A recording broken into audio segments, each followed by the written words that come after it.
போட்டு T20 squad போட்டாங்க பொழுது சரியான ஸ்குவாடெல்லாம் இருக்கு. இவங்க லாட வந்துட்டாங்கன்னு தெரிஞ்சுட்டான். அவங்க கப்பை தூக்கி இவங்க கையில் கொடுத்துட்டு அவங்க ஓரத்தில் நின்றுவாங்க. சரியான டீமு. இந்தியாவுக்கு தான் கப்பு அப்படி எவன்னு நினச்சிங்கன்னா இன்னைக்கே போய் தலை முடியுங்க. இல்லை சிராஜ் பவுலராடா, இல்லை சிராஜ் பவுலரான்னு கேட்கேன். சிராஜ் எடுத்ததுக்கு நடராஜன் எடுத்துருக்கலாம். நடராஜ் எவ்வளோ பெரிய பவுலரில். இதுக்கு தான் விளாண்டா பெரிய டீமில் விளாடுங்கன்னா எவனா கேட்கானா. மும்பை டீமில் இருந்து 4 பிளேயர், டெல்லியிலேருந்து 2 பிளேயர், கேகேஆர்லேருந்து 2 பிளேயர், ஆர்ஆர்லேருந்து 3 பிளேயர், சென்னையிலேருந்து 2 பிளேயர், கேகேஆர்லேருந்து 1 பிளேயர், மைடி பஞ்சாப்லேருந்து ஒருத்தர். ஏன்னா சன்ரைசர்ஸு நாங்கள் காலரை தூக்கி விட்டு நாங்கள் பெரிய டீமு 278 88 நாங்கள் ரெக்கார்டு புளுத்திட்டோம். நீங்கள் உங்கள் டீமில் ஒரு இந்தியா பிளேயர் கூட இல்லையா? இல்லை உங்கள் சரி நீங்கள் விடுங்க. லக்னோ இங்கே வாங்க ஏறு நம்ம கேஎல் ராகுலை கூப்பிடுங்க. அவங்க டீமில் ஒரு பிளேயர் கூட இல்லையோ? சரி ரைட்டு. குஜராத்தில் இருந்து இது தான் ஹர்திக் பாண்டியா. நான் தப்பிச்சேன் பிடிச்சேன். நான் போகிறேன்பா மும்பையை பார்த்துட்டு ஒடியாந்துருக்காரு. ஏன்னா இவங்க ஸ்குவாடில் எடுக்க மாட்டாங்கன்ட்டு. தரமான பிளேயர் எடுத்து தரமாலாம் வச்சுருக்காங்க. இவங்க லாட போனாங்கன்னா கப் எடுத்து இவங்க கையில் கொடுத்துட்டு அவங்க ஓரத்தில் நின்றுடலாம். இதில் மொத்தத்துக்கு 15 பேர். 15 பேரில் 8 பேர் வெறும் பேட்ஸ்மேன் மட்டும்தான். 2 பேர் ஆல்ரவுண்டரு. மீது 5 பவுலர். 5 பவுலர் போதுமாடா? T20க்கு 5 பவுலர் போதும். சரி அதுவும் சிராஜ் பேட்ஸ்மேன் 50 அடிக்கணும் அடிக்கலையோ. சிராஜ் ஓவர் போட்டால் சிராஜ் ஓவரில் 50 தான்.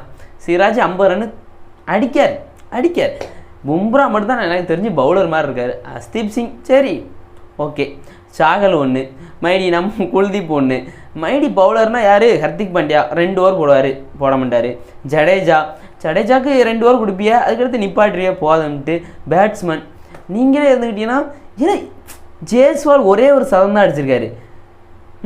நம்ம ஆள் ருத்ராஜ் ஒரு சதம், ஒரு 98, ஒரு 60, ஒரு 70. ஓ அவர் ரைட் ஹேண்ட் பேட்ஸ்மேனா? ரைட்டு விடுங்க. 2 கீப்பரு. கப்பு உங்களுக்கு தான். நீங்கள் போகலாம். நீங்கள் காலரை தூக்கி விட்டு நீங்கள் கிளம்பிடுங்க. நடராஜன், மைடி கில்லு, ருத்ராஜ், மைடி சாயி எல்லாரும் இந்தியாவுக்கு விளாடணும்னு நினைக்கிறீங்க. இன்றைக்கே ஒழுங்காக எல்லாத்தையும் பேக் பண்ணிட்டு வேறு நாட்டில் போய் செட்டில் ஆயிருங்க. சொன்னால் சடவை நினைக்காம போங்க. போய் வெளிநாட்டில் போய் செட்டில் ஆகுங்க. இங்கிலாந்து, நியூசிலாந்து போங்க. பிளேயர் இல்லாமல் தில்லாடுதாங்க. ருத்ராஜ்லாம் போனார்னா ஓப்பனிங் தீப்பெட்டி மாதிரி விளாடுவார். கேஎல் ராகுல் போங்க, கீப்பர் நிற்கலாம், நீங்கள் வாட்டில் நிற்கலாம். கில்லு போட்டோம் கிளம்பட்டோம், சாய் போட்டோம். நடராஜம்னா போனார்னா காலில் விழுந்து வாங்கடா எங்கள் டீமில் விளாடுங்கடான்னு சொல்கிறாங்க. சரி நம்ம தான் சிராஜ் எடுத்ததுக்கு வேறு பவுலராடா இல்லை. என்னடா ஆள் ஆச்சிங்க கேட்டால் இந்த வருஷம் இந்தியா கப்பு உறுதி தான். எவனும் சண்டைக்கு வந்துடுறாங்க. இந்தியாவை எவனோ குறை சொல்லிட்டான் புளுத்திட்டான்னு. எல்லாம் கிரிக்கெட்னா ரொம்ப நாளாகிட்டு. இதுனா சும்மா துட்டு கொடுத்து விளாட ஆரம்பிச்சிட்டாங்க. இந்தியாவை குறை சொல்லிட்டான் அவ்வளோதான், அவனை தூக்குங்களா அடிங்களா அப்படின்னு எவனும் வந்துடுறாங்க. வெளுத்துப்பட போகிறேன். இல்லை நம்மனா சன்ரைசர்ஸில் நாங்கள் இந்தியா பிளேயர் இருக்கோம்னு எவனா சொன்னீங்கன்னா செருட்டு அடிச்சு பார்த்துக்க.